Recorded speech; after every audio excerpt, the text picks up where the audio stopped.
Patrol, Secretary Eddie Buffalo Jr. of the North Carolina Department of Public Safety, Special Agent in Charge Bob DeWitt of the FBI, Orange County District Attorney Jeff Neiman, and UNC Board of Trustees Chair David Bolick Jr.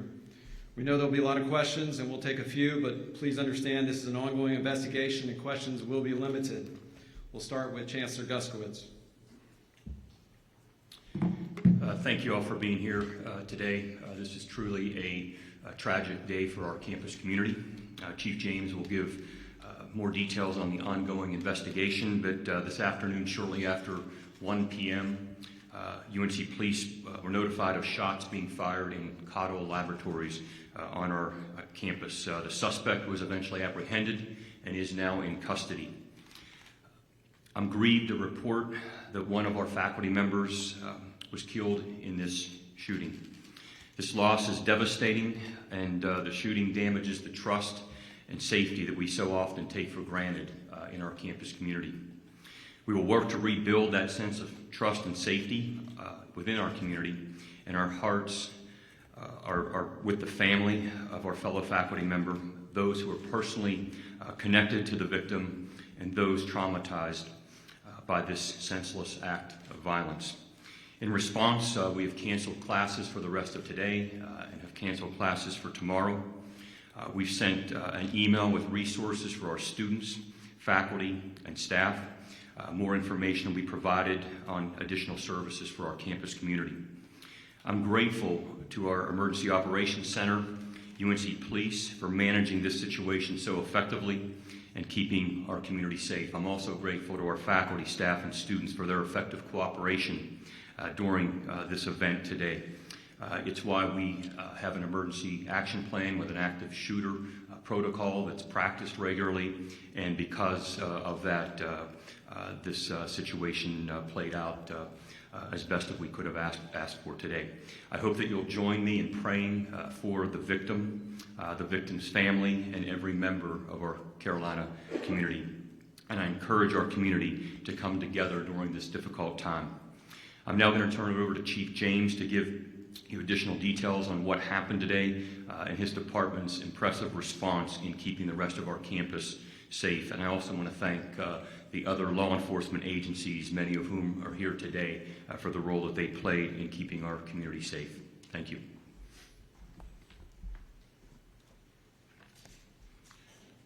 Thank you. I'm Brian James. I'm the Chief of Police for the UNC Police Department. I thank you for being here this evening.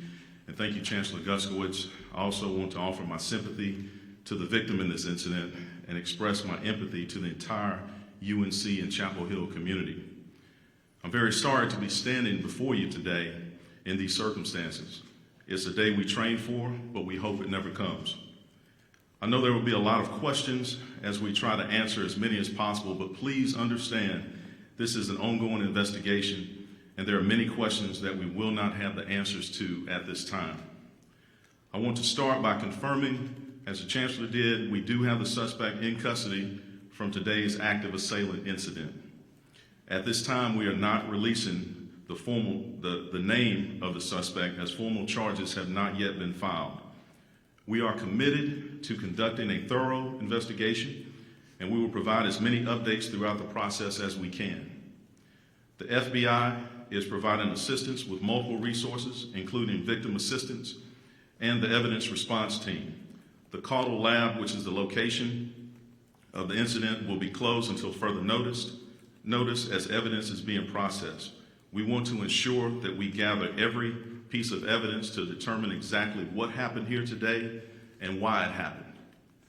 It is too early in this investigation to know a motive for the shooting. We will be working with all the law enforcement agencies you see represented here to uncover every fact available. That will take time, so we ask in the meantime that you continue to express your warm thoughts to the UNC Chapel Hill community. This investigation will continue for several weeks, but here's what we know right now. UNC Police received a 911 call at 1:02 p.m. this afternoon reporting shots fired at Cottle Laboratory, located on South Road near the center of campus.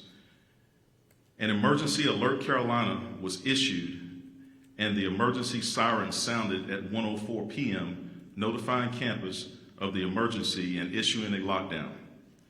Upon arrival at Caldwell Labs, police discovered one individual, a faculty member, had been shot. Unfortunately, as we have reported, this person is deceased. We will not be releasing further details on that person at this time, as we are working to contact all of this person's family and will be providing them with support and resources. This is the only fatality and no other injuries were reported. Based on witness information at the scene, UNC police were able to identify a suspect, and after a search of the surrounding area, this suspect was taken into custody at 2:31 p.m. The lockdown of the campus remained while police verified the suspect's identity and conducted a comprehensive search for the weapon that was used in the shooting, which at this time has not been located. I want to thank all the law enforcement agencies who responded to assist today. Their assistance was invaluable, and we could not have responded so quickly or so thoroughly without their help. So at this time, I'll turn it back over to Kevin, and I guess we'll take any questions. Yeah, at this time, like I said earlier, and like she said, we'll have a few questions that we can take. Obviously, ongoing investigation, only so many things that can be discussed, but if you have a question, please raise your hand. I'll point to you and identify yourself and then ask your question. So here on the left, second row. Stephen Schlink, UNC East Carolina. We know that there's a car in the new Venable parking lot.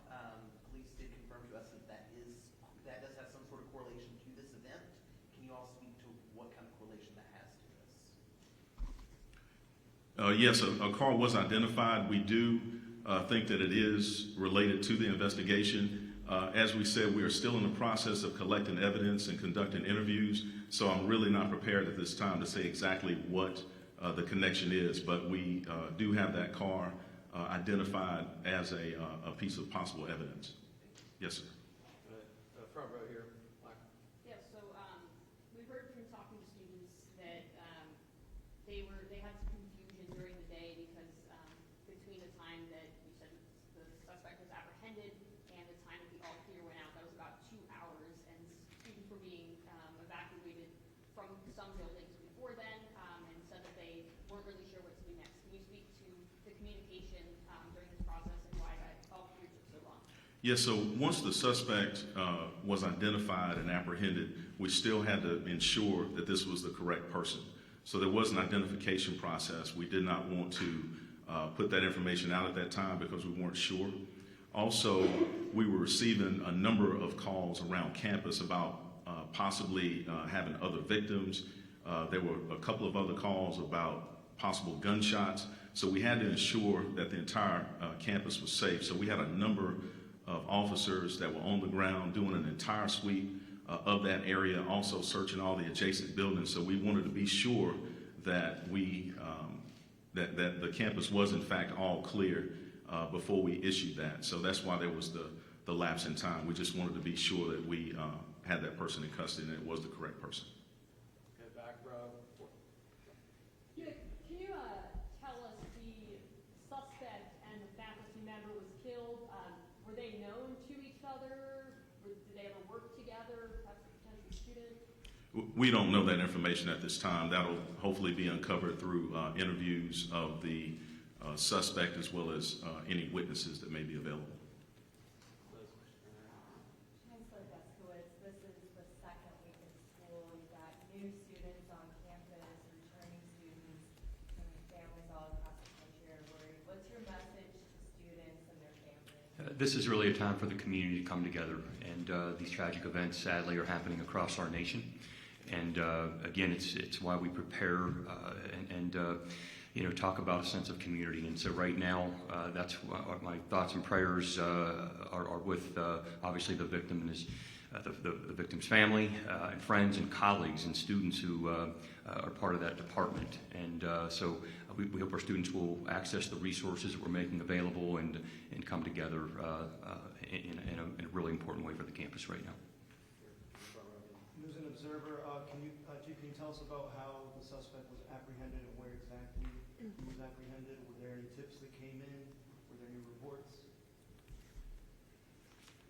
So we did a comprehensive search of campus as well as surrounding areas. So at this point, I am not prepared to say how he was apprehended, but we are sure that it's him, and we were able to verify that. In the back row, right?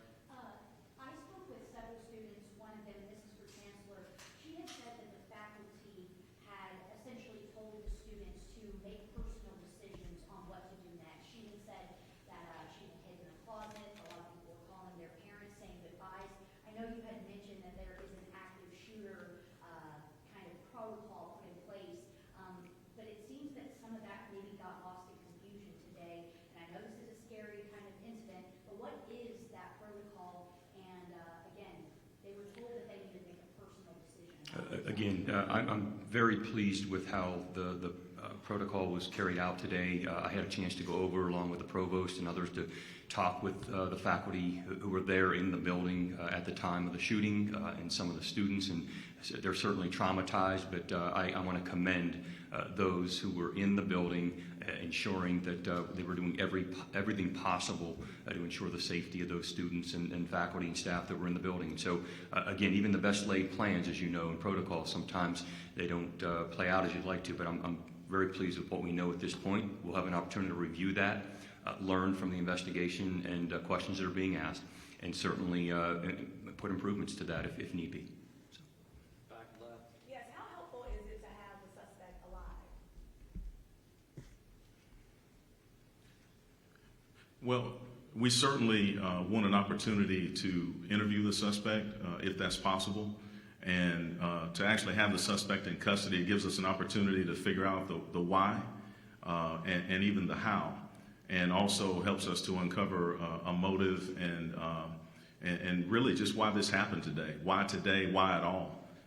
And we want to learn from this incident, and we will certainly work to do our best to ensure that this never happens again on the UNC campus. And I think that that information that we could glean from the suspect is very important as we move forward. Back row, black. Yes, you. Oh, okay. You said you're looking for a weapon. Is it a firearm? Do you know what type of firearm? Is it too early to tell if the suspect has legally obtained a firearm? We are looking for a firearm. It is too early to determine if the firearm was legally obtained, and not prepared at this time to say exactly what kind of weapon it was. Back row, middle. Yeah, there were reports earlier this afternoon about possibly some other suspect being taken into custody. Was that an error? And can you kind of talk about what happened there?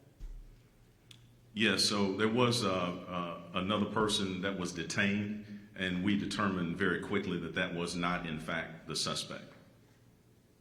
Here in the second row. Hi, can you tell me what criteria led to that arrest and then let go of that first initial suspect and why that mistake was made, or how, if you have any insight on that? That was based on just the description that we were given of the suspect and that person being in close proximity of the incident. Third row, in the wake. I know you said you guys are looking to speak to the suspect to try to ascertain the motive, but is there anything that you can share at this time as to, what might have led to this? We really don't know until we speak with the suspect.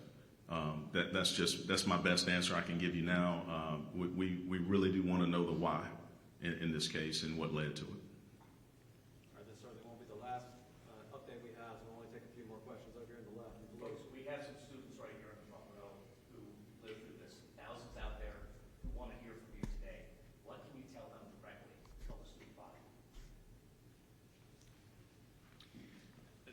First of all, I'm sorry because I know so many of you are feeling uncertain about your safety right now. And again, we have very good protocols in place.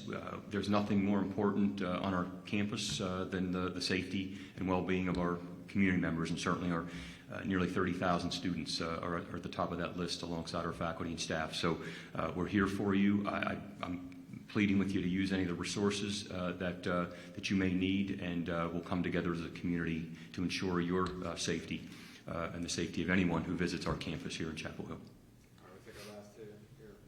Chancellor, can you specify what kind of training faculty and students get when it comes specifically to active shooter situations? Can you elaborate a little bit on that?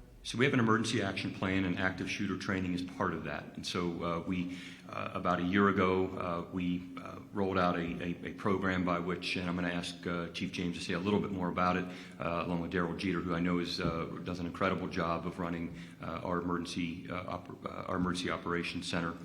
And there are specific guidelines provided to faculty for the specific classrooms and laboratories in terms of how to go about doing this. Now, it's every classroom, every laboratory, every auditorium is slightly different in terms of how you would lock down a facility, but we're doing the very best that we can. And again, I'm proud of the fact that our Emergency Operations Center took this very seriously, learning from some of the tragedies that have happened on other campuses, and we all have to learn from one another. But Chief may want to say a little bit more about the specifics. So the primary purpose of the emergency action plan was to ensure that every faculty member, as well as student or staff, understood what to do in a case like this, such as an emergency lockdown or an active shooter. Another layer that we've done from the University Police Department, we've done a number of security surveys across campus to find out how to better secure various buildings on campus. As you know, the buildings range in age on this campus, and so each building can be very unique in how you actually lock it down. So it was important that every member of the organization of UNC assigned to those various buildings understands how to lock down a classroom or any type of structure that they're in, and know where the best places are to go in case of a lockdown. So we've worked very diligently to ensure that that information is out there, and we'll continue to work on those efforts. All right, thank you, everybody. Like I said, we'll have more information throughout the next few days, but